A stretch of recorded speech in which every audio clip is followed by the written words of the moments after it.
परम पावन श्री वृंदावन धाम की भूमि पर परम पूज्य सदगुरुदेव भगवान द्वाराचार्य जगत गुरु निम्बारकाचार्य श्री मुकुंद देवाचार्य पीठाधीश्वर श्री राधेश्याम शरण देवाचार्य जी महाराज के मार्गदर्शन में विश्व प्रसिद्ध भगवान श्री कृष्ण की नगरी श्री धाम वृंदावन परिक्रमा मार्ग मिथिला कुंज आश्रम में निरंतर 24 घंटे अखंड श्री युगल नाम महामंत्र संकीर्तन 30 वर्षों से चल रहा है और अखंड अहर्निश 24 घंटे सदा श्री धाम वृंदावन में मिथिला कुंज में चलता रहेगा। आज विश्व भर में अनेकों मंदिर हैं, किंतु भागवत का कोई मंदिर नहीं है। तब हमारे पूज्य गुरुदेव के भजन संकल्प से ये भाव जागा कि श्री धाम वृंदावन में एक अलौकिक भागवत मंदिर बने, जिसमें वृंदावन आने वाले सभी भक्तगण एक साथ संपूर्ण भागवत श्लोक का दर्शन कर सकें।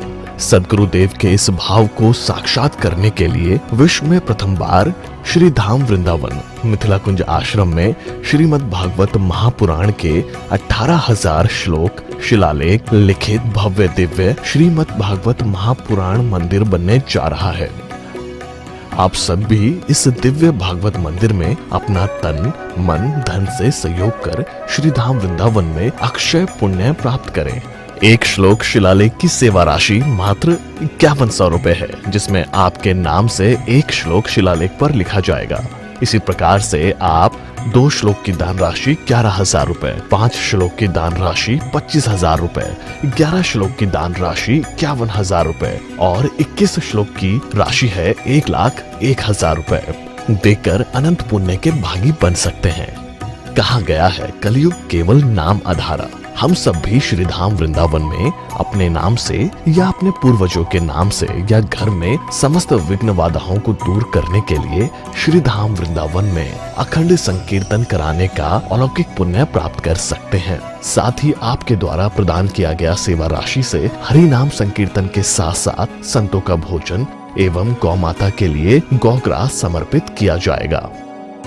आप निम्न राशि प्रदान कर सदस्यता ग्रहण कर सकते हैं। एक दिन का संकीर्तन राशि मात्र 1,500 रुपए, एक माह का संकीर्तन राशि मात्र 15,000 रुपए, 12 माह की संकीर्तन राशि मात्र 21,000 रुपए से आपके नाम से निरंतर अखंड श्री युगल नाम हरि नाम संकीर्तन के साथ साथ साल के 12 माह में 12 दिन 12 संतों का भोजन गौग्रास आदि सेवाएं आपके मरणोपरांत भी चलते रहेंगे।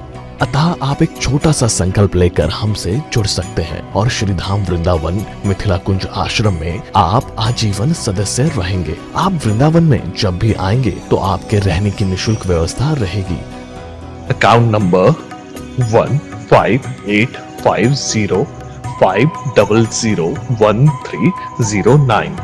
अकाउंट होल्डर नाम Mithila Kunj trust, RTGS, NEFT, IFSC code ICIC 00011017, branch Vrindavan. Mobile number 9410810861।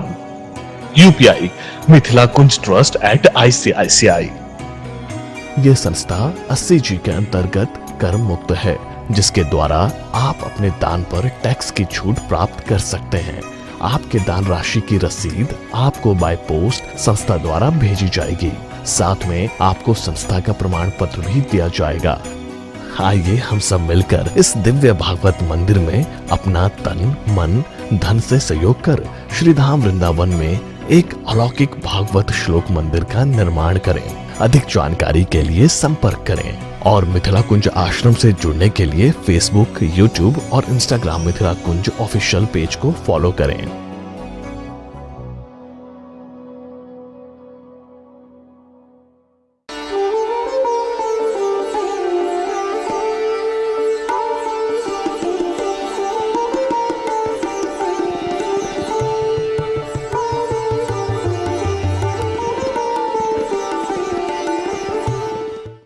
हम समस्त भागवत प्रेमी भक्त वृंद होली के पावन शुभ अवसर पर भगवान की नवधा भक्ति कैसे प्राप्त हो, जिन नवधा भक्ति के उपदेश मर्यादा पुरुषोत्तम भगवान श्री राम स्वयं माता सबरी की बहाना और हम सब के कल्याण की इच्छा और कामना लेकर जिन उपदेश प्राणी मात्र को दिया, साथ ही जिन नवधा भक्ति का उपदेश आदरणीय प्रहलाद जी समस्त असुर बालकों को और जो हिरण्यकश्यपु स्वयं देहाभिमान में आ चुके थे उनको दिया। तो आइए हम सब अपने मन को भगवान के चरणार बिंद में लगाते हुए नवधा भक्ति की कथा मृत का रसास्वादन करें। भगवान की भक्ति कैसी करनी चाहिए, भगवान की भक्ति की पद्धति कैसी है। देखिए, भगवान की उपासना आपके हृदय में उनके प्रति जैसा ही प्रेम, जिस प्रकार प्रेम बने, कोई उनके नाम का स्मरण करते रहते हैं तो कोई दोनों हाथ को उठाकर जोर जोर से कीर्तन गाते रहते हैं, तो कोई भक्त उनकी मंगलमयी कथा मृत का रसास्वादन करते रहते हैं, कोई उनकी अर्चना करते रहते हैं, कोई उनकी भक्ति का गुणगान गाते रहते हैं कि भगवान की भक्ति जिस प्रकार हो, जैसे हो। जब श्रीमद् भागवत महापुराण में यहाँ तक कहा गया है कि भगवान की भक्ति हमें जिस प्रकार, जिस मन से, चाहे मन से हो चाहे बेमन से हो, जिस प्रकार हो, भगवान की भक्ति करना चाहिए। क्योंकि भक्ति करने का साधन अनेक प्रकार की है। जिस प्रकार आपको मन साधना में लगे, चाहे हंसते हुए भगवान की भक्ति करने में मन लगे, चाहे रोते हुए भगवान की भक्ति करने में लगे, और चाहे महाराज हंसते हुए भगवान की भक्ति में आनंद आवे। अरे चाहे आपको भय से आए और चाहे आपको द्वेष से आए और चाहे आपको लड्डू गोपाल बनाकर आए। सब लड्डू गोपाल को आजकल शहरों में तो महाराज जो भी कोई वृंदावन आते हैं हाथ में लड्डू गोपाल को विराजमान करके। क्यों? क्योंकि उनकी भक्ति की चाह वही है। किसी भी प्रकार के आप भगवान की भक्ति करो। जब श्रीमद् भागवत महापुराण में स्वयं श्री सुखदेव जी वर्णन करते हैं, गोप्य कामात् भयात् कंसो द्वेषाश्चैद्या दयो नृपा संबंधात् वृष्णय स्नेहात् यूयं भक्त्या वयं विभो। भगवान की भक्ति ब्रजांगनाएं जिनके चिंतन हर कार्य में, चाहे रसोई बनाए, चाहे माखन बिलोए, चाहे कृष्ण से मिलने के लिए जाए, हर कार्य में केवल श्री कृष्ण के मंगलमय स्मरण ही रहती थी। उनकी कामना, हम अपनी कामना से जीते हैं, लेकिन भक्त भगवान की कामना से जीते। हमारे अंदर अपनी इच्छा, अपनी कामना के अंत नहीं है, और भक्त के हृदय में इतनी कामना भरा हुआ है कि हर पल हर क्षण केवल अपने मुरली मनोहर गोविंद के दर्शन करते रहो। और वो कामना उन गोपियों के हृदय में थी। उनकी चिंतन उस स्वरूप तक पहुंच गया था जिस स्वरूप में केवल महाराज जो भी कार्य करते थे कृष्ण ही कृष्ण दिखाई देती थी। ऐसी कामना प्राप्त जब हो जाए तो मान लेना अब मेरे पास से कृष्ण ही है। कामना करना बुराई नहीं है, लेकिन कामना अपने स्वार्थ के लिए केवल दिन रात करे तो ये बुराई है। और वही स्वार्थ वही कामना को भगवान के चरणार बिंद में समर्पित कर दे तो सब भजन हो जाते, सब भक्ति हो जाती है। वो आपको भगवान की जो नवधा भक्ति है, उन नवधा भक्ति के कोई न कोई स्वरूप आप में आ चुके हैं। लेकिन उन कामना हम ब्रजांगनाएं कैसे हो सकती हैं? हम उन गोपियों की तरह तो नहीं हो सकते हैं, लेकिन उस मार्ग पर तो चल सकते हैं। प्रयास करना चाहिए। हम रसोई बनाते हैं तो रसोई बना रहे हैं हम भगवान के लिए। क्यों? क्योंकि बच्चे को स्कूल भेजना है, पति को ऑफिस भेजना है, अपने भी काम में लगना है, तो रसोई सब में भगवान है। तो क्यों नहीं आप श्री बांके बिहारी जी के नाम को स्मरण करते हुए हम उनके लिए बना रहे हैं। सुलभ है। हम झाड़ू भी लगा रहे हैं तो हमारे घर में भगवान आएंगे। अरे सबरी ने केवल गुरुदेव के वचन पर विश्वास किया और रोज मार्ग में झाड़ू लगाती थी। प्रातः काल ब्रह्म मुहूर्त में उठकर मेरे प्रभु श्री राम आएंगे। यदि हम महाराज कोई भी कार्य करते हैं भगवान के लिए करते हैं तो सब कुछ भक्ति मानी जाती है। और यह इच्छा यही कामना हमें भगवान से मिला देती। अरे कंस स्वयं अपने आप को सर्वोपरि मानता था, देहाभिमानी था, लेकिन श्री कृष्ण चिंतन चाहे बेमन से ही क्या, लेकिन उनके भाई में भी भयभीत भी होना है तो भगवान के लिए, तो भगवान के लिए इतना भयभीत हो चुका था कि उनकी नवधा भक्ति का एक चरम अवस्था, चिंतन की अवस्था आ चुकी थी। जिन चिंतन में दाल में भी काली मिर्च और कोई काली कमली को भी देखा तो श्री कृष्ण दिखाई देते थे। कोई स्नेह से भजते हैं, कोई भक्ति भाव से भजते हैं, तो महाराज कोई द्वेष से भी पुकारे।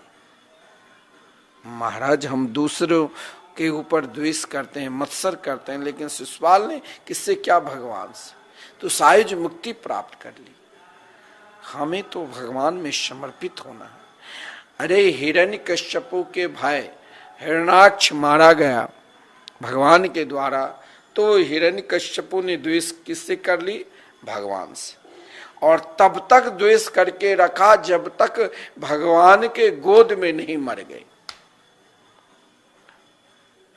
तब तक महाराज उनके अंदर अभिमान था, अहंकार था, जो स्वयं को भगवान मानने लगे, परंतु भगवान का भजन नहीं करते थे। लेकिन बार बार अरे मैं भगवान हूं, मैं भगवान हूं, मैं, और यही मैं भगवान हूं, मैं भगवान हूं, तो 10 बार मैं बोलता था तो 11 में मैं भगवान का हूं, यही विचार आ जाता था। और मैं भगवान का हूं ये विचार कोई संत ही दे सकते, संत के सिवा यह विचार बदल ही नहीं सकता।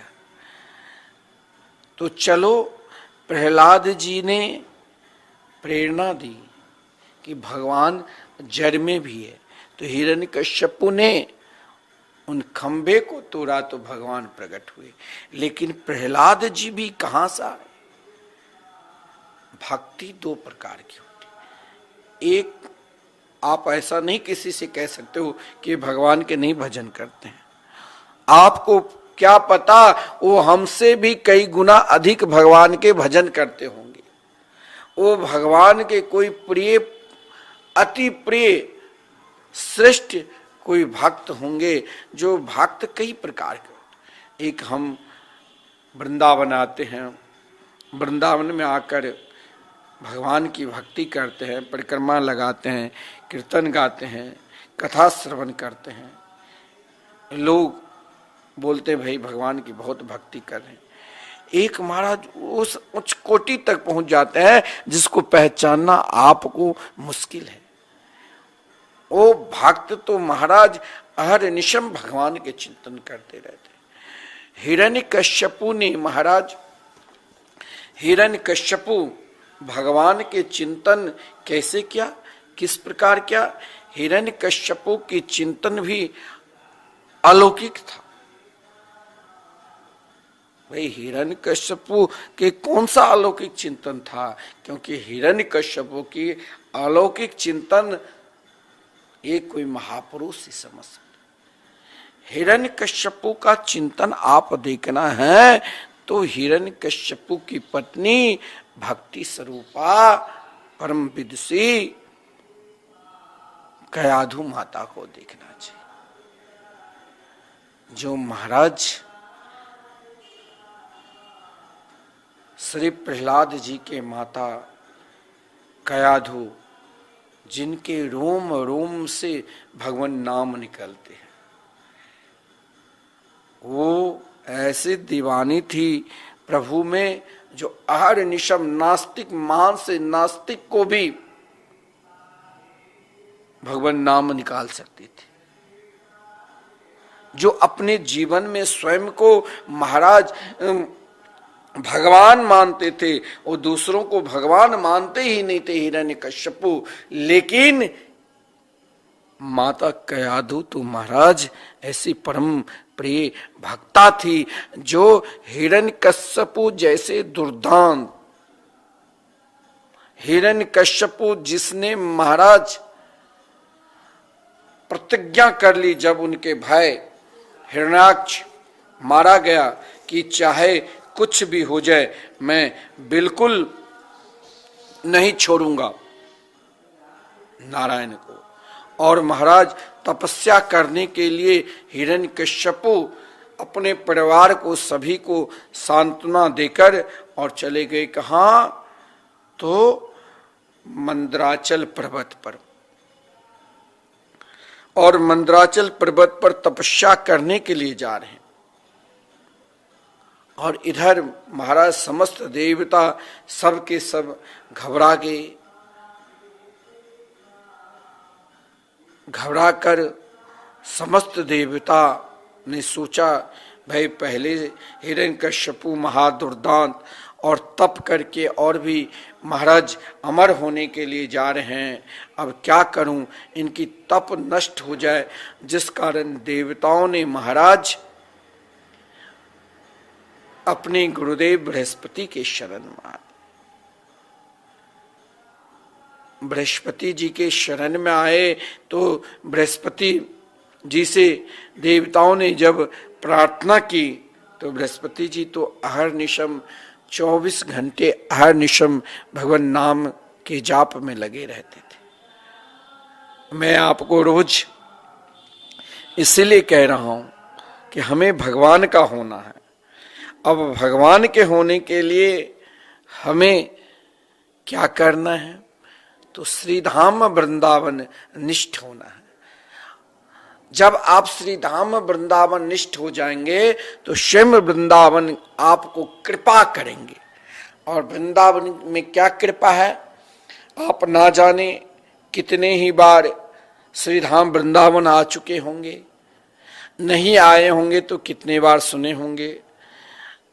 उससे भी अधिक आप जब सुनकर आपके हृदय में इच्छा जगी होगी कि हम भी वृंदावन धाम निष्ठ हो जाए, हम भी वृंदावन जाए, हमें भी श्री बांके बिहारी जी के दर्शन करना है, हमें भी वृंदावन में होली मनाना है।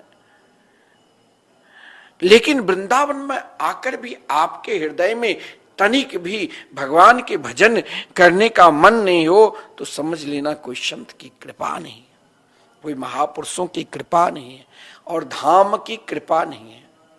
आज मैं देखता हूं बहुत भक्त के हृदय में भगवान नाम के प्रति पूर्ण निष्ठा हो चुके हैं। आप जब वृंदावन आओगे, कहीं भी जाओगे, किसी भी शहर में, पहले लोग कम हाथ में झोली माला लेते थे। अब तो महाराज ट्रेन में जा रहे हो, वहां भी 10-20 आपको हाथ में झोली माला लिए मिल ही जाएंगे।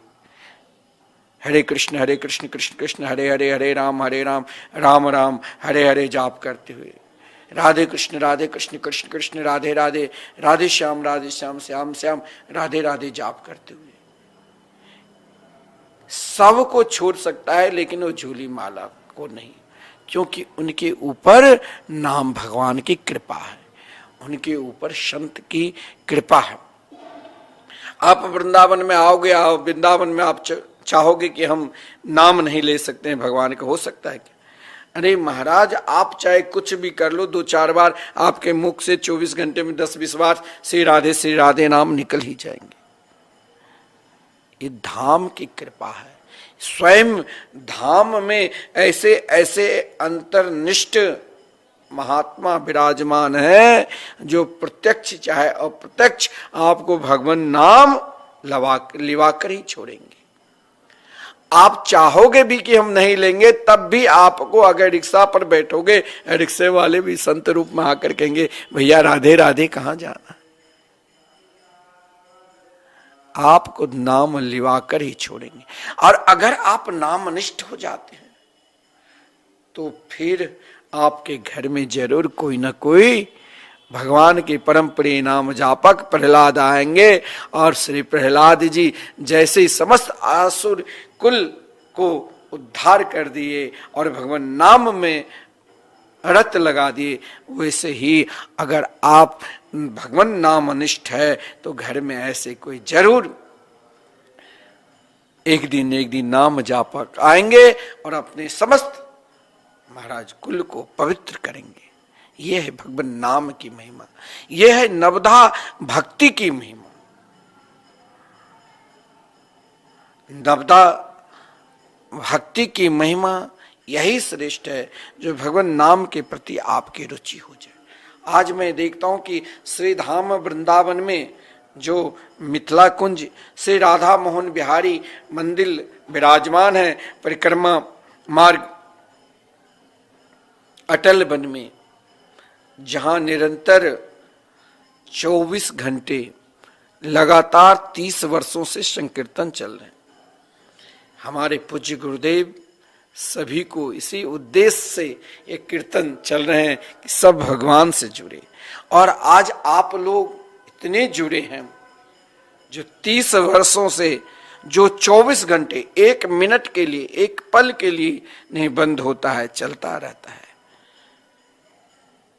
आप उदास मत रहिए।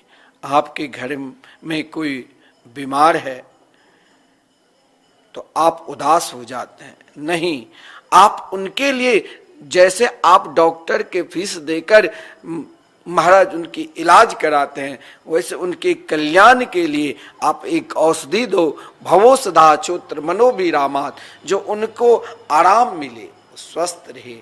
क्या है? भगवान नाम। किसी ने कह दिया राहु की ग्रह है, केतु की ग्रह है, शनि की ग्रह है, तो आप घबराना नहीं। आप श्रीधाम वृंदावन में 1 दिन का मात्र संकीर्तन कराओ। 1 दिन का संकीर्तन में आपको 20, 25, 50 हजार खर्च नहीं है, मात्र 1500 है। साथ में क्या होगा? जो आप महाराज जो 12 संत का भोजन भी साथ में होगा। इतना ही नहीं, आपके कोई घर में हो सकता है इस कोरोना काल में ना जाने किसी के पति, किसी के भाई, किसी के पुत्र, किसी की पत्नी असमय में ही चले गए। उनके उद्धार के लिए आपका भी कर्तव्य है कि आप कुछ करो। अब आपके अंदर सामर्थ्य नहीं है जो आप अधिक धन व्यय कर सकते हैं, तो कम से कम उनके कल्याण के लिए आप ये तो जरूर करिए। अगर सामर्थ्य है और सामर्थ्य नहीं भी है तो कम से कम 1 दिन का संकीर्तन उनके नाम से श्रीधाम वृंदावन में जरूर करा दीजिए। सामर्थ्य है तो उनके नाम से निरंतर संकीर्तन चलते रहे। 21,000 समर्पित करने पर मरणोपरांत भी, जब तक जिंदा है आप, तब तक आपके नाम से साल के 12 दिन 24 घंटे संकीर्तन चलते रहेंगे और 12 संतों की भोजन, साथ में मरणोपरांत भी संकीर्तन चलते रहेंगे। किसी भी प्रकार की ग्रह दोष है, इसके निवारण के लिए नाम संकीर्तनम यस्य सर्व पाप प्रनाशनम, समस्त ग्रह समस्त पापों को दूर करने की शक्ति एकमात्र भगवान नाम है। अरे अजामिल जब एक बार श्री नारायण नाम ले लिया तो अजामिल का उद्धार हो सकते हैं। तो क्या अब भी आपको कोई संदेह है कि भगवान नाम में क्या विशेषता है? और अगर आप श्री धाम वृंदावन में 24 घंटे संकीर्तन करा रहे हैं तो अब आप स्वयं महाराज कल्पना करिए कि एक नाम से जब अजामिल का कल्याण हो सकता है, हमारे नाम से तो 24 घंटे संकीर्तन चल रहे हैं, तो क्या हमारा कल्याण नहीं होगा? जरूर होगा। नाम में वो शक्ति है। महाराज हिरण्यकश्यपु गए मंदराचल पर्वत पर तप करने के लिए। आदरणीय बृहस्पति जी को समस्त देवताओं ने जब प्रार्थना की तो बृहस्पति जी भगवान नाम का जाप निरंतर उनके हृदय से चलते रहते थे। तो जिसको जिस चीज की आदत है वही बोलेंगे। तो बृहस्पति जी तोता के रूप में आया और महाराज जहां पर हिरण्यकश्यपु तप करने वाले थे वहां नारायण नारायण नारायण नाम जाप करने लगे। अब बताओ, हिरण्यकश्यपु के मन में एक शब्द बैठ गया, अरे तोता ने नारायण नाम ले लिया, मेरे शत्रु का नाम, अब तो आज मैं तप नहीं करूंगा। अब एक आपको किसी वस्तु पर विशेष ध्यान चले जाए तो दिन रात अहर्निशम आपको वही वस्तु का चिंतन होगा। लेकिन ये तो महाराज समझने वाले ही समझ सकते। अब हिरण्यकश्यपु मंदराचल पर्वत से फिर लौटकर आए, ना जाने आज उसने करोड़ों बार नाम ले लिया। अब वो चिंतन कर रहे हैं। यहां हिरण्यकश्यपु की राजधानी में कोई और नहीं, उनकी पत्नी परम भक्ता, जो महाराज कोई जाने भी नहीं। हिरण्यकश्यपु तो अगर जान जाते तो वहीं पर समाप्त कर देते। कयाधु निरंतर अहर्निशम 24 घंटे भगवान नाम का जाप करती रहती थी। देखिए भक्त, मैंने कहा भक्त दो प्रकार के होते। एक भक्ति ऐसे भक्त करते हैं जो वो बहुत कीर्तन कर रहे हैं, आपकी इच्छा होगी देखो सामने वाले कितने कीर्तन कर रहे हैं, पूजा कर रहे हैं, ध्यान लगा रहे हैं, दान दे रहे हैं, नाम निष्ठ है। और एक भक्त ऐसे भी होते हैं जिसे आप पहचानोगे भी नहीं। वो नाम निष्ठ अहर्निशम उनके मुख से भगवान नाम चलते रहते हैं, लेकिन कोई जाने नहीं, कोई पहचाने नहीं। ऐसे ऐसे संत महापुरुष श्रीधाम वृंदावन में निवास कर रहे हैं, जो उनको ना आप कभी देखे होंगे ना सुने होंगे। वो तो अंतर्निष्ठ भक्त है। अंतर्निष्ठ भक्त के विषय में तो महाराज अनेक भक्तों का वर्णन है। भक्तमाल में एक अंतर्निष्ठ राजर्षि तथा उनकी रानी का वर्णन है। अंतर्निष्ठ राजा जो राजर्षि हुए, जो निरंतर कहा गया है हरि सुमिरन हरि ध्यान आने कहो न जनाबे अलग न इही विधि रहे अंगना मरम न पावे। एक हरि भक्त राजा भगवान का स्मरण क्या करता था? 24 घंटे अहर्निशम अंतर्निष्ठ भक्त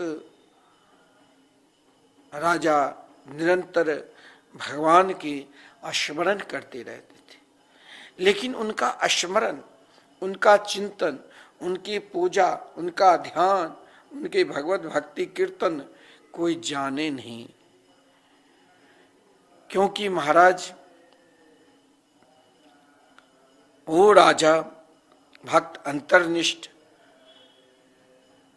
उनकी भक्ति कोई जाने नहीं, वो अपने कार्य को किसी पर प्रकट न होने देता था।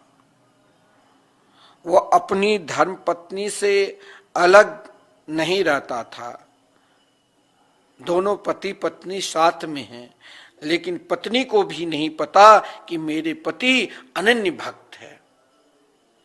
उनके मुख से निरंतर भगवान नाम का भजन चल रहा है। उनकी पत्नी जो स्वयं निरंतर अहर्निशम 24 घंटा भजन करती थी, कीर्तन गाती थी, और महाराज जब कीर्तन गाती थी तो झुंड के झुंड माताएं वहां आकर उनके साथ कीर्तन गाने लग जाती थी। लेकिन भक्त अंतर्निष्ठ जिसने कभी अपना मुख खोला नहीं, धर्म पत्नी साथ में रहता था, अपनी धर्म पत्नी से अलग नहीं रहता था, किंतु भजन इस प्रकार करता था कि उसकी भक्ति को मर्म कोई जान ही नहीं पाती थी। वो निरंतर हर पल हर क्षण एकमात्र भगवान नाम के स्मरण करते थे। कभी कभी भगवान के मधुराती मधुर लीला को स्मरण करते करते अंदर ही अंदर मुस्कुराने लग जाते, अंदर ही अंदर नाचने ही लग जाते, और अंदर ही अंदर रोने लग जाते थे। वो भक्त परम प्रिय अंतर्निष्ठ भक्त थे।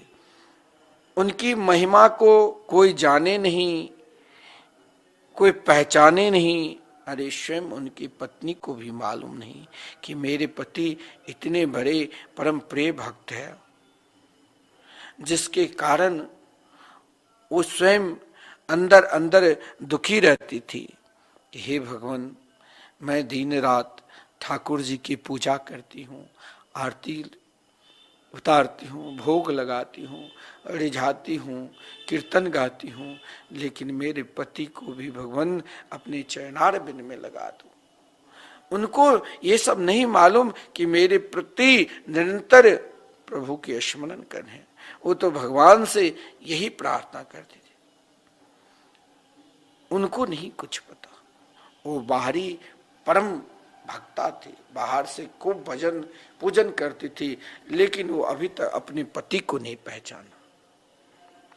आप ध्यान देना, बहुत माताएं आती है, पूज्य गुरुदेव से दीक्षा लेती है, और वो जब झोली माला लेकर भजन करने लग जाती है तो डरती है कहीं मेरे पति, वो तो अभी चंदन तिलक देखकर नाराज ना हो जाए। एक बात ध्यान देना, अगर आपके घर में सब कोई भगवत भजन नहीं करते हैं, और यदि आप भगवान के भजन करते हैं, और कोई अगर आपको व्यवधान नहीं डालते हैं, चाहे पति हो चाहे पत्नी हो, अगर पति भक्त है पत्नी नहीं है, और पत्नी व्यवधान नहीं डाल रहे हैं या पति व्यवधान नहीं डाल रहे हैं, चाहे पिता हो चाहे पुत्र हो, अगर व्यवधान नहीं डाल रहे हैं, तो मान लेना कि ये भी भगवान के परम प्रिय भक्त है। ये अंतर्निष्ठ भक्त की तरह है। ये अपनी भक्ति अभी तक छुपा कर रखे हैं, लेकिन यही भक्ति कभी न कभी प्रकट हो जाएगी। इसीलिए अगर आपको घर में कोई रोके नहीं तो आप चिंता मत करना, आप और चिंतन करने लग जाना, ताकि उनकी भक्ति जगत में जाने। महाराज, भक्त अंतर्निष्ठ की पत्नी निरंतर भगवान से यही उपासना करती थी, हे प्रभु, जैसे मैं आपकी भक्ति कर रही हूं उसी प्रकार मेरे पति।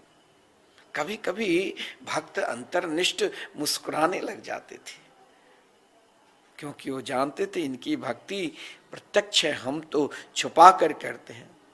एक दिन क्या हुआ, भगवान की भक्ति कितनी ही छुपा लो, एक दिन तो प्रकट हो जाती। एक दिन अकस्मात जब राजा रानी के बगल में सो रहे थे, तो राजा के मुख से भगवान नाम निकल गया। अचानक भगवान नाम निकल गया।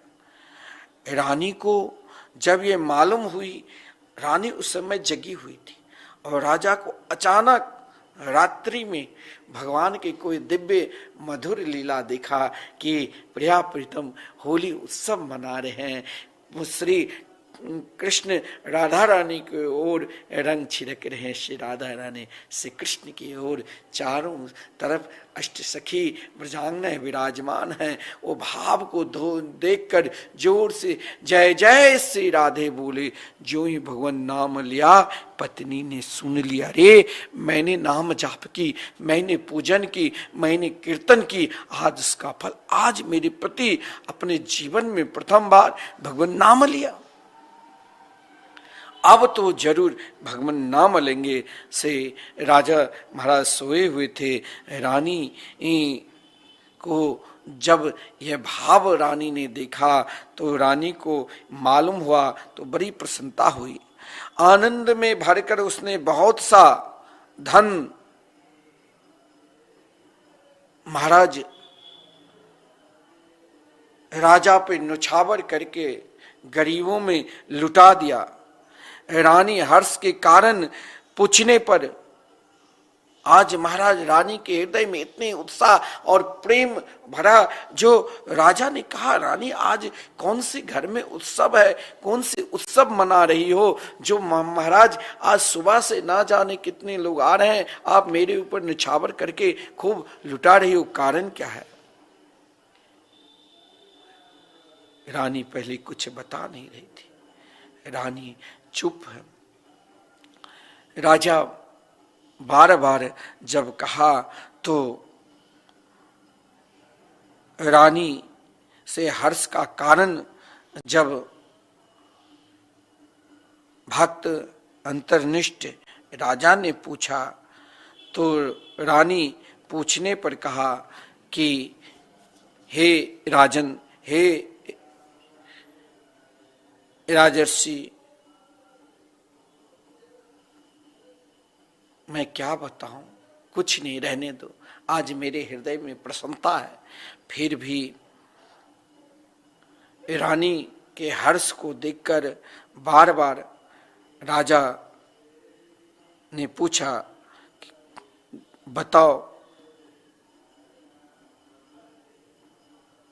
फिर रानी ने राजा को जब कहा तो राजर्षि को पता लगा कि रानी को उसके भक्त होने की बात मालूम पड़ गई। अंतर्निष्ठ भक्त आज तक अपनी भक्ति को छुपा कर रखे थे। रानी अपनी भक्ति उत्साह पूर्वक करते थे। रानी को पता नहीं कि राजा भी इतने भक्त है। अगर आप वैष्णव दीक्षा लेकर भगवान की भक्ति कर रहे हो, आपके पति, आपके घर के अन्य सदस्य अगर आपको व्यवधान नहीं डाल रहे हैं, तो आप जानना कि मेरी भक्ति सर्वोपरि है। मेरे घर के और लोग भी भगवान के प्रिय भक्त है। और व्यवधान भी डाले तो आप घबराना नहीं, आप अपने हृदय में भगवान को बैठाकर, प्रिया प्रीतम को श्री राधा माधव को श्री राधा मोहन बिहारी को बैठाकर अपने हृदय में यह भाव रखना कि अगर हम आज जरूर एक दिन भगवान नाम में, भगवान की नवदा भक्ति में, भगवान नाम में वो महिमा है कि एक दिन जरूर ये भी मेरे साथ भगवत भजन जरूर करेंगे। क्यों नहीं करेंगे, जरूर करेंगे, ये भाव रखना चाहिए।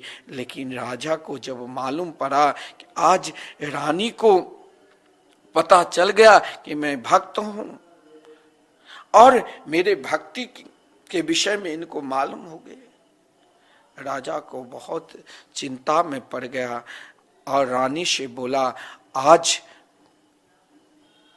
तुमने मालूम पड़ने का कारण कैसे पड़ा? और जब तुमको पड़ा तो लगता है मेरी भक्ति नष्ट हो गई। आजकल देखते हैं लोग कहते हैं मैंने आज स्वप्न में भगवान को देखा, और शास्त्र में कहा गया स्वप्न में अगर आप भगवान के रूप देखो, कलयुग में प्रत्यक्ष रूप माना जाता है स्वप्न में देखने के। कोई विशिष्ट अगर आप स्वप्न देखो भगवान के लीला के या कोई शुभ, तो उसे बार बार बताना नहीं चाहिए। उसे बताने पर दोबारा फिर उस अलौकिक रूप को आप नहीं देख सकते। उसे बिल्कुल छुपा कर रखो, क्योंकि भगवान स्वयं जब चतुर्भुज रूप में अपनी माता अदिति को दर्शन दिया था, भगवान ने कहा हम आपके घर में जरूर वामन भगवान के रूप में आएंगे, लेकिन हमने जो दर्शन दिया ये किसी को बताना नहीं। दर्शन के भाव महाराज त्रिकालदर्शी ऋषि कश्यप जी जान गए, लेकिन माता अदिति ने नहीं बताई। तो कहने का तात्पर्य, अगर स्वप्न में भगवान की लीला की, भगवान के रूप माधुरी के आप दर्शन करते हो तो इसे छुपाओ। ये अंतर्निष्ठ भक्त के दर्शन है, धार्मिक था, क्योंकि वो अपनी भक्ति को बाहर प्रकट नहीं करना चाहता था। वो महाराज अपनी भक्ति को अपने अंतर में आंतरिक भक्त था। महाराज ऐसे ही अंतरनिष्ठ परम श्रेष्ठ भक्ता माता कयाधु थी। माता कयाधु की भक्ति अंतर्निष्ठ भक्ति है। एक दृष्टांत है, एक व्यक्ति किसी वैष्णव गृहस्थ को नवदा भक्ति का उपदेश दिया करता था। बाह्य आचारों को खंडन करता था, बाहर के विषय को खंडन करता था। और महाराज अंदर, महाराज उनके हृदय में ऐसी निष्ठा थी भगवान की, ऐसे महाराज उनके हृदय में समर्पित था, जो हरनिशम भगवान के भजन पूजन में लगे रहते थे। आज महाराज कयाधु ने भी अपने मन में एक संकल्प ले लिया। देखिए, कयाधु अंतर्निष्ठ भक्त थे। अंतर्निष्ठ भक्त जैसे राजा अंतर्निष्ठ भक्त थे कि जो रानी निकट रहकर भी नहीं जान पाए, वैसे ही कयाधु भी अंतर्निष्ठ परम भक्ता थी। हिरण्यकश्यपु को यह मालूम नहीं कि मेरी पत्नी परम भक्ता है, मेरी पत्नी के हृदय में रोम रोम में श्री कृष्ण नाम है। ये बात हिरण्यकश्यपु को मालूम नहीं था। हिरण्यकश्यपु को केवल कयाधु की सुंदरता पर, क्योंकि नागलोक की कन्या है कयाधु, लेकिन यह मालूम नहीं कि महाराज कयाधु परम भक्ता है। आज कयाधु ने मन में संकल्प ले लिया कि आज हिरण्यकश्यपु के अंतर में जो चल रहे हैं उसे मैं बाहर भी प्रकट करा दूं। ये अंतर्निष्ठ होने के कारण हिरण्यकश्यपु का ये भाव हुआ, जो आज जब कयाधु ने संकल्प की, कयाधु ने सोचा, हे मेरे गोविंद, हे मेरे गोपाल, मैं निरंतर आपकी नाम रूप लीला धाम छुप कर क्या आज मैं प्रत्यक्ष इन होना चाहता हूं। आज कयाधु ने जब हिरण्यकश्यपु से पूछा कि हे पतिदेव, मेरे को आश्चर्य हो रहा है कि आप जिस मार्ग पे निकलते हैं उस मार्ग में पहले सफलता लेकर ही आते हैं, आज क्यों आए? तो कयाधु से हिरण्यकश्यपु ने यही कहा, देवी क्या बताऊं, जो ही मैंने तप करने के लिए बैठा उसी समय एक तोता ने उस बट वृक्ष पर आकर बार बार नारायण नारायण नाम लेने लग गया। आज कयाधु ने सोच लिया कि नारायण नाम इनके हृदय से आज अहर्निशम चल रहे हैं, क्यों नहीं बाहर प्रकट कर दूं। चाहे महाराज कयाधु ने पानी दिया तो कहा तोता ने क्या कहा नारायण, और चाहे नाश्ता करवाए तो कहा तोता ने क्या कहा नारायण। कयाधु ने संकल्प ले लिया था कि 108 बार आज मैं प्रत्यक्ष नाम लेवा कर। श्री वृंदावन बिहारी लाल की जय। हिरण्यकश्यपु जो कभी भगवान के नाम नहीं ले पाया, आज परम अंतर्निष्ठ भक्ता माता कयाधु ने संकल्प लिया कि 108 बार भगवान नाम लिवाकर ही छोड़ूंगी, और हिरण्यकश्यपु को लिवा लिया 108 बार नाम। भोजन दिया तो कहा एक बार और बता दो। तोता ने क्या कहा? तो कहा नारायण। महाराज शयन कक्ष जाते जाते हिरण्यकश्यपु ने नारायण नाम की तो कीर्तन करने लग गया। कहा कितने बार सुनना है सुन लो, 10 बार 20 बार नारायण नारायण नारायण। इस प्रकार 108 बार नाम लिवा लिया। कहने का तात्पर्य, अगर नाम के प्रभाव से परम नाम स्वरूप परम भक्त सम्राट महाराज कौन आए? आदरणीय श्रीमान प्रहलाद जी, जिनकी भक्ति महाराज त्रिलोकी में महाराज केवल हम सबको नहीं, मानव देवता और दानव, भगवान नाम में वो विशेषता है जो मानव को भी भगवान दर्शन देते हैं, दानव को भी और देवताओं को भी। सबको एक समान आनंद। देखिए, हर व्यक्ति को एक समान सुख नहीं होता है। कोई महाराज बहुत सुखी है तो कोई बहुत दुखी भी। लेकिन संसार में, संसार के जितने भी सुख है ये बराबर सबको एक समान नहीं मिलता है, परंतु संसार के एक सर्वोपरि सुख है, सर्वोपरि आनंद है जो बराबर सबको मिलता है। चाहे महाराज वो मानव ही क्यों ना हो, चाहे वो दानव ही क्यों ना हो, और चाहे वो देवतुल्य क्यों ना हो, उन तीनों को बराबर यदि एक समान आनंद और सुख मिलता है तो वह है भगवान नाम। भगवान नाम जो आदरणीय प्रहलाद जी ने समस्त असुर बालकों को भगवान नाम लिवा लिया था। मैं इसीलिए आप सभी से बार बार निवेदन करता हूं कि आप धाम अनिष्ठ श्री धाम वृंदावन निष्ठ होना चाहते हो तो प्रेम करो भगवान नाम से। और यह एक इच्छा, एक कामना जरूर रखो कि हमें महाराज अगर नाना प्रकार के दुखी है और नाना प्रकार के कष्ट है, इन कष्ट को भी निवारण करना है तो मुझे एकमात्र भगवान नाम संकीर्तन के शरण में लेना पड़ेगा। आज श्री धाम वृंदावन जो निरंतर 30 वर्षों से संकीर्तन 24 घंटे चल रहे हैं और चलते रहेंगे, केवल आपका थोड़ा सा संकल्प उसमें जोड़ने की जरूरत है कि हम भी चाहे कुछ हो जाए एक दिन का संकीर्तन जरूर कराएंगे। एक दिन का संकीर्तन महाराज अधिक नहीं है। देखिए संकीर्तन की क्या महिमा है। इस होली के पावन शुभ अवसर पर तो संकीर्तन जरूर कराना चाहिए। भगवान नाम के स्मरण से देखा होलिका जलकर राख हो गई। होलिका यानी होलिका कोई महाराज अंधकार प्रकाश लग टिक सकता है? आग के पास महाराज कहीं अंधकार रहता है? होलिका तो अंधकार के स्वरूप है।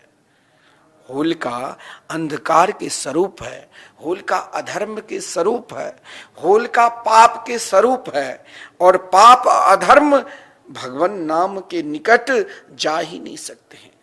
और जो ही भगवान नाम का उच्चारण करते ही समस्त पाप रूपी अंधकार नष्ट हो जाते हैं।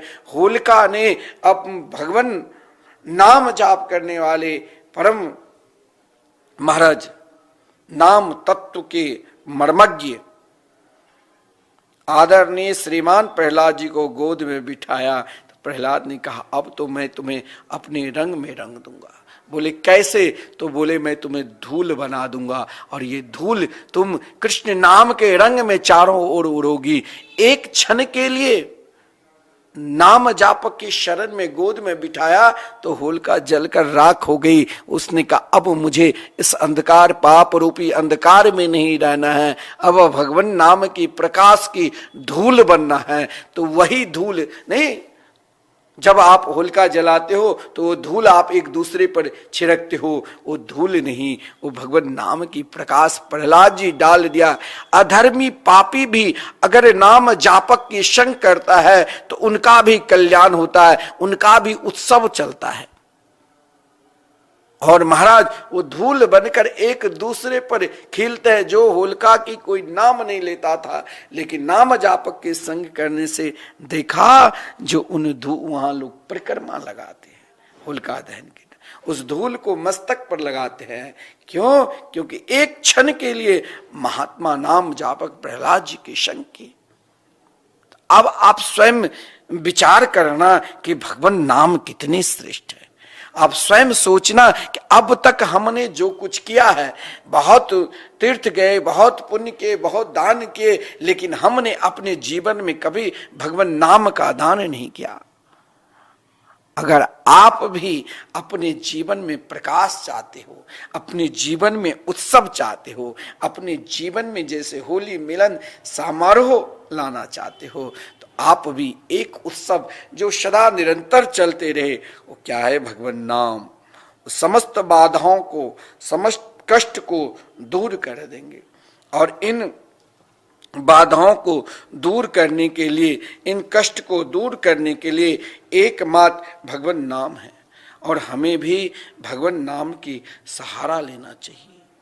भगवान नाम की अगर हमने सहारा लिया तो जानते हो समस्त अंधकार और रूपी पाप नष्ट होकर दिव्य प्रकाश, तो हम प्रहलाद हो जाएंगे। हम सदा प्रकाशित रहेंगे, हमारे जीवन में सदा उत्सव रहेगा। तो हमें प्रहलाद बनना है, तो हमें नवधा भक्ति के आचरण करना पड़ेगा। और नवधा भक्ति के आचरण भगवान मर्यादा पुरुषोत्तम प्रभु श्री राम ने जब शबरी को भागवत धर्म के उपदेश दिया, यानी नवधा भक्ति के उपदेश दिया, तो यही कहा, प्रथम भगति संतन कर संगा, प्रथम भगति संतन कर संगा, दूसरी रहती मम कथा प्रसंगा। भगवान की भक्ति के लिए दो साधन जो है बहुत सर्वोपरि है। क्या? हमें भगवान की भक्ति में मन नहीं लगता है। बहुत लोगों की एक प्रश्न उठता है, हम इच्छा प्रकट करते कि हमारे घर के सब भगवान के भजन करें, लेकिन कोई साथ नहीं देता है। यह प्रश्न उठता है। बहुत लोग प्रश्न करते हैं, क्या करूं जब हम भगवान की पूजा पाठ और वृंदावन आने की कोशिश करता हूं तो घर के लोग सुनता नहीं। उनको भी आपको अंतर्निष्ठ बनाना है। जब माता कयाधु हिरण्यकश्यपु को भगवान के नाम लिवा सकते हैं, तो आप यदि धाम निष्ठ है, आप महापुरुषों के चरणारविंद के निष्ठ है, तो आप क्यों नहीं अपने घर परिवार को भगवान के भजन में लगा सकते हो। एक श्रीमान प्रहलाद जी ने असुर बालकों को, और महाराज केवल असुर बालकों नहीं, स्वयं संड और अमरक को, स्वयं हिरण्यकश्यपु को भी दिखा दिया कि भगवान ही श्रेष्ठ है। तो हम क्यों नहीं अपने घर और परिवार में हम क्यों नहीं दिखा सकते हैं? लेकिन अभी तक हमारी भक्ति श्रेष्ठ नहीं है। अभी तक हमारी निष्ठा भगवान नाम के प्रति जो होना चाहिए वो नहीं है। अभी तक हमारी समर्पित भाव भगवान की ओर नहीं है। और यह भाव तभी उत्पन्न होगा जब हम महापुरुषों की संग करेंगे। प्रथम भगति संतन कर संगा। भगवान ने यही कहा। प्रथम भक्ति क्या है? भक्ति का प्रारंभ कहां से होगा? इसका सीधा उत्तर यही है कि महाराज हमें महापुरुषों की संत का संग करना है। कैसे संत? जो भगवान से जुड़ा है, जो भगवान नाम से जुड़ा है, वैभव से नहीं, भगवान नाम से जुड़ा है, जिनके हृदय में एकमात्र भगवान नाम है, ऐसे महापुरुषों का संग करो। जो भगवान से जुड़ा है, जो भगवान का अनुभव कर चुका है, यदि ऐसे संतों से जुड़ेंगे तो मैं विश्वास के साथ कहता हूं कि आपको भगवान की भक्ति करने में, पूजा करने में, पाठ करने में, ध्यान करने में मन नहीं लगता है। अगर आपको मन लगाना है तो नाम जापक महापुरुषों की संग करो, नाम जापक संतों की संग करो। देखिए, संत के संग तो महाराज देवता को भी संग करना पड़ता है। संत के शरण में तो स्वयं महाराज देवी को भी शरणागति लेना पड़ता है, क्योंकि हमारे संप्रदाय के श्री निम्बार्क संप्रदाय के आचार्य श्री हरिव्यास देवाचार्य जी महाराज हुए। महाराज वहां चारों तरफ भगवान नाम ही नाम सुनाई दिया, हर तरफ हर ओर एकमात्र महाराज भगवान नाम ही नाम। तो हम सबको भी महाराज अगर भगवत भजन में, भगवान की भक्ति में ना मन लगे तो घबराना नहीं चाहिए उससे। और महाराज कोई लगता है कि मेरे अंदर ये अनिष्ट का कार्य हो रहा है तो भी घबराना नहीं चाहिए। उससे बड़ा जो महापुरुष गण है, संत महात्मा हैं, इनके संग करना चाहिए, इनके निरंतर चिंतन करना चाहिए। और संत के संग करने से, संत के साथ में रहने से, देखिए श्री हरिव्यास देवाचार्य जी ने जब भक्ति वैष्णव देवी को दीक्षा देकर वैष्णव देवी बना दिया और समस्त ग्रामवासी चारों तरफ महाराज उनके गुणगान करने लगी। महाराज ऐसे नाम जापक महापुरुष लोग आए हैं जो महाराज स्वयं चटथावल वाली देवी जी को दीक्षा दी है और महाराज स्वयं देवी जी के गुरुदेव को दर्शन करके गांव वाले अपने अपने को धन्य मानने लगे। समस्त गांव वाले ने केवल यही कहा कि महाराज अब आप मुझे सदा भगवान की भक्ति में लगा दो। प्रभु हम पे क्यों मार पराई, गैती पत्थर कहाँ ते आई। महाराज जो कभी मानते नहीं थे, जिसके हृदय में भगवान की भक्ति नहीं थी, तो महाराज स्वयं देवी माँ वहां पत्थर की बारिश कर देते थे। और जब महाराज संत के शरण में जाते थे तो महाराज स्वयं संत महाराज सभी को कल्याण करते थे। तो पहले हमें महापुरुषों की संगत करना है और जब ये संगत हमारे हृदय में आ जाएंगे तब ही हम भगवान की जो नवधा भक्ति है उनमें प्रवेश करेंगे। संत के संग करने के बाद ही हमें भगवान की कथा में रुचि होगी। भगवान की कथा में तब ही रुचि होगी जब महापुरुषों की कृपा होगी, संत की कृपा होगी, सदगुरु की कृपा होगी, तब ही भगवान की कथा सुनने में रुचि होगी, अन्यथा नहीं। श्री वृंदावन बिहारी लाल की जय। जय जय श्री राधे।